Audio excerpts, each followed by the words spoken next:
London's so rich in these micro, I guess they're sort of cultural microclimates, right? And it's absolutely fantastic. I recommend to people, if you've got time, ride a double-decker bus and just sit on the top deck like Virginia Woolf used to do when she was looking for inspiration around London, and do a little bit of earwigging, tune into what people are talking about, and look down and see what people are doing on the street and the way they're doing their thing. And that's something I like to do when I travel, for example, is go on a bus in foreign cities and just observe. It's the writer in me. I like to observe people and just the little details. Yeah. Yeah, Hey, people watching is the number one activity across all humans everywhere in the world. For sure, yeah. I mean, it's a national sport in France. I mean, the Parisian cafes are all set up for the seats outside to watch the world go past. But if you're on a bus, for example, because the tube's fantastic, right? You can get around town really fast, but you don't build up that cognitive map of the city. And also you don't see the transition. So you don't see how one area morphs subtly, or sometimes not subtly, into a different area. Whereas you get that from the books, you get the sense of going past, you could be going past a Roman wall, and then 5 minutes later, you see that you're in a place where people that work in TV or make music are hanging out, or people just, or estates where just regular people are living their lives and coming home from work and doing their thing. So that's a great way, I think, of tapping in to the real essence of the city.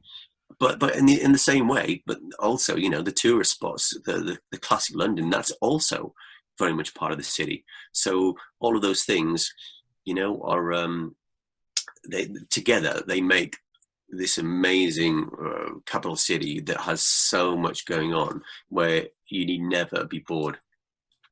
Right.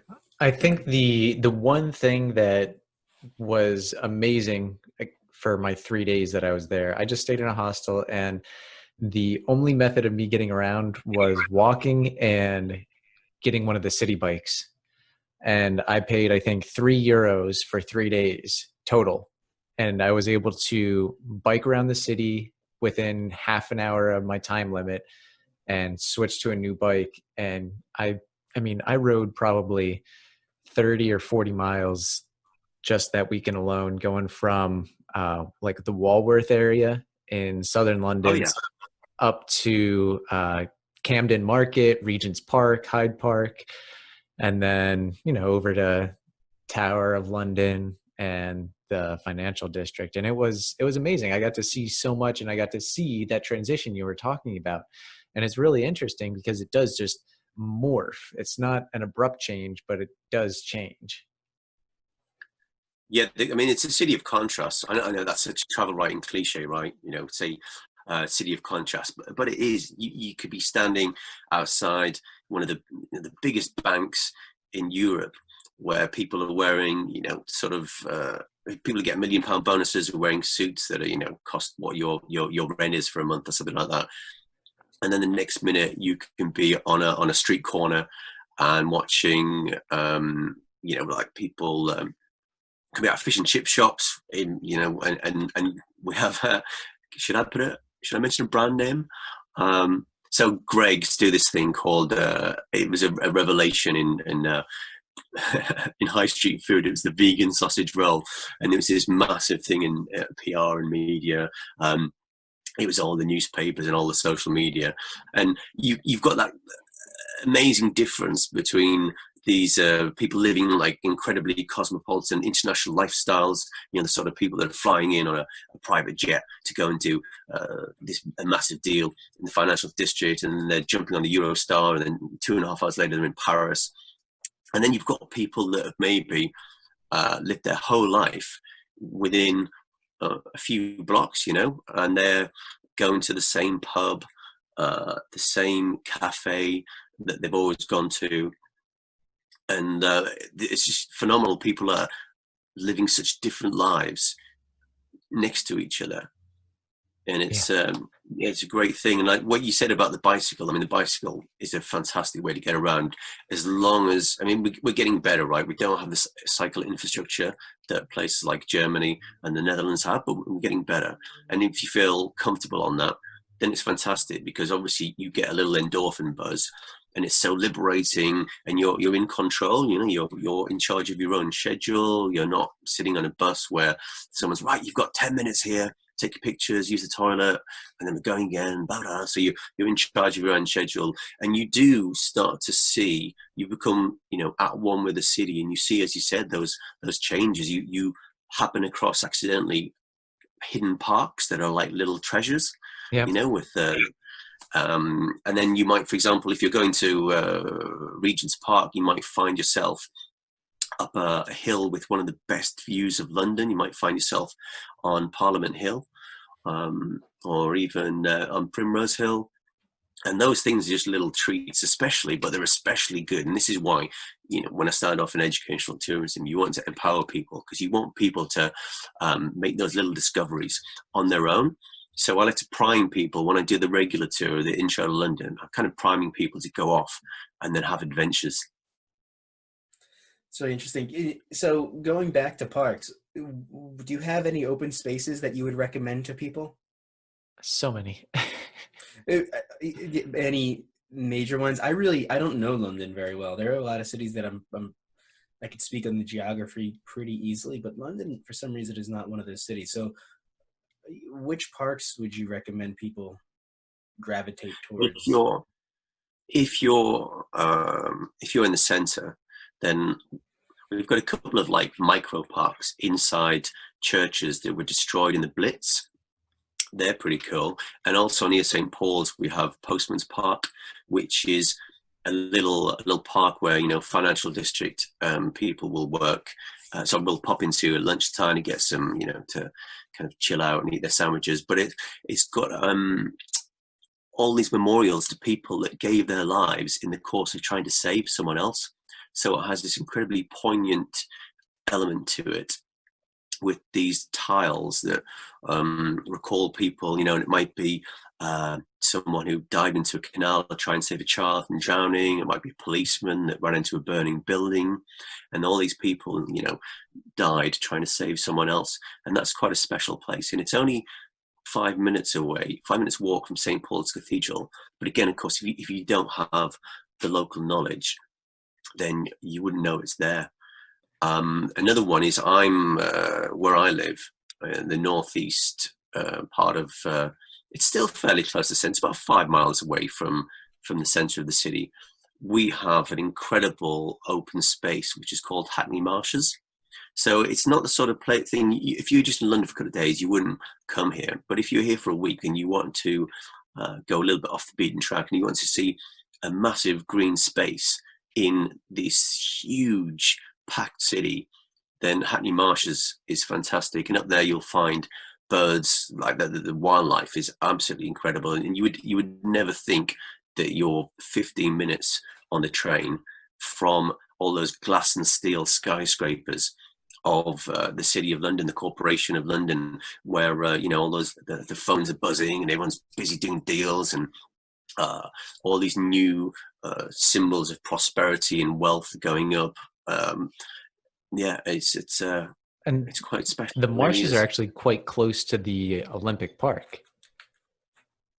That's right. Yeah, they're very close. They actually start where the Olympic Park ends. Okay. And I actually got into this, funnily enough, in 2012, and I was in East London. East London was changing rapidly, and I'd also started to look into the history of East London, and I thought to myself, I'd been going around Europe for 5 years at that point, taking American students usually on tours of Europe. And of course, you go to places like Versailles, you go to the Sistine Chapel, and then you're like, wow, this is amazing, this is incredible. Like, if only we had this stuff, you know, where I lived. And then I started to look at the history of East London, and I was like, oh, actually, the history here is really amazing. It is absolutely fascinating. And then, of course, the Olympics were arrived, And so East London was very much in the international spotlight. There was the whole Olympic site had been redeveloped. The changes are absolutely phenomenal. It was increasingly fashionable to be in East London. So all of a sudden I was in the right place at the right time. And it all kind of kicked off from there, really. Yeah, that's one thing that I wish I did see when I was there, because I think I visited in 2013, so it was actually shortly after the Olympics. But that'll be for the next trip.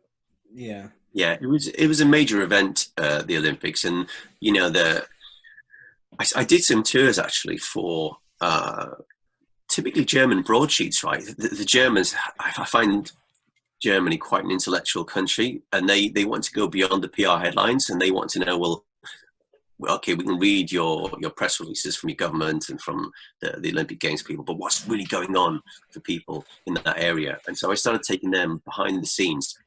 And you see places like, for example, where people are really unhappy because they had 5 years of building works, or maybe they lost stuff because the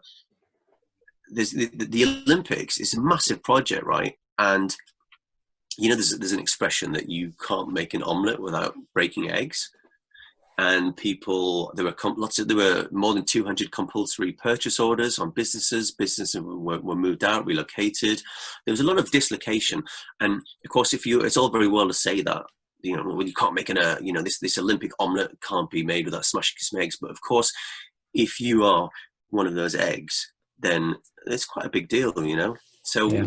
I was taking them behind the scenes, and I'd be like, well, this is where we've got soldiers on the roof of this building with surface-to-air missiles, things like that. And they're going, you know, some of the residents not too keen on that, bum. And what is this? I mean, I think you mentioned at the start this idea of the process of starting with the big picture, but then zooming in and going right down to the micro, to the street level.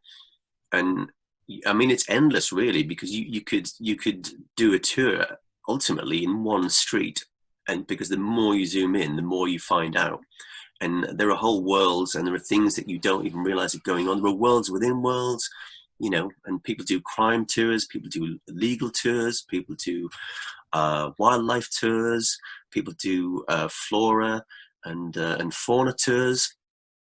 It's yeah, I mean, if you're curious about the world, there's no limit. Yeah. And that's the thing that kind of bugs me when people say, oh yeah, I've been to so many countries. I was like, well, how many cities have you been in there? All right, you were only in one city in that country for a day. So how much of the country did you actually see, and how much of the city do you actually know? And like you said, you can go into as many levels of detail in a city and never know everything there is to know. Yeah, I mean, London's like that. London has this incredible tradition of being written about. It's a fantastic literary tradition. It goes back, you know, the names are just, you know, Shakespeare, Chaucer, right through to the psychogeographers of today, people like Ian Sinclair, cataloguing what they find in the city. Daniel Defoe. People have written about this city for, well, almost, I guess it would be millennia. I guess actually, if you include the Roman historians, then it's millennia. Yeah, people like Tacitus. Yeah, and there's always more to be found. There's always more to be discovered, and there's always something new to be said about it as well. And this is one of the great things about why I love this job, is that every day when I'm working, I get to see the city afresh through new eyes. And it's interesting when you have visitors, because they'll pick out things that you don't think twice about, and they'll go, "Why do you guys do that? That's a little bit weird." And then you'll be like, "Yeah, actually, I've never thought about that, but now you mention it, yeah, that is a bit weird. Why do we do that?" And those fresh eyes are it's fantastic. And of course, the people that hire you as a guide, it's self-selecting. They're necessarily curious, hungry for knowledge, and they want to see and explore and get as much out of the city as possible with you. So it really is it's the most amazing virtuous circle, and I count myself as incredibly lucky to be able to do this as a job.